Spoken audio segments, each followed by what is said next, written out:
owned and operated by the Morgan family, which is 6 generations from the Judd family. So to the right-hand side, we have the remains of that first sugar mill. It is built with lava rock and crushed coral because in the 1800s, this was their building supplies. The Hawaiians survived on their own for thousands of years before other things were brought here. So we're going to jump to the year 1941. Pearl Harbor was bombed. There was nothing here and no one here to protect the people or the Hawaiian Islands. 650 feet of this 2-lane road right here was the airstrip for the United States government.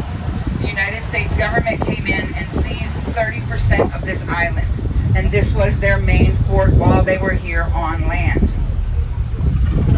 When the war was over in 1945, they gave the lands back to the Hawaiian Kingdom as well as the people that owned them.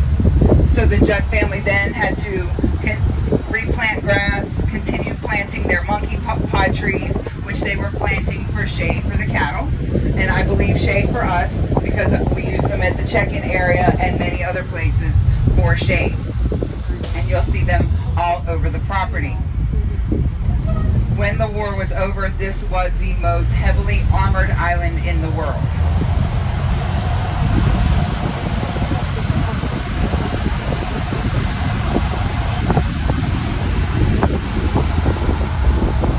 We still have about 15 bunkers remaining here on the property.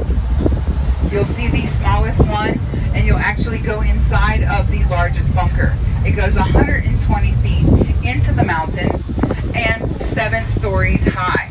Now, our last tour was late because someone broke the elevator. I'm kidding, there's no elevator. We're not allowed to go 7 stories high.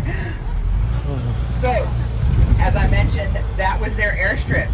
So not all of these trees were here. This is where the makeshift hangars were for those Lockheed P-38 Lightning aircraft that they used during that time.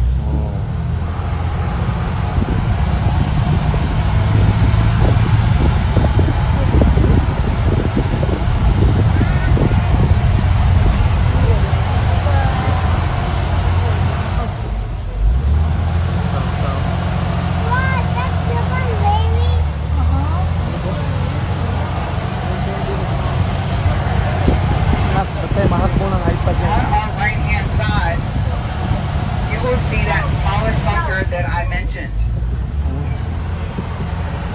Bunker.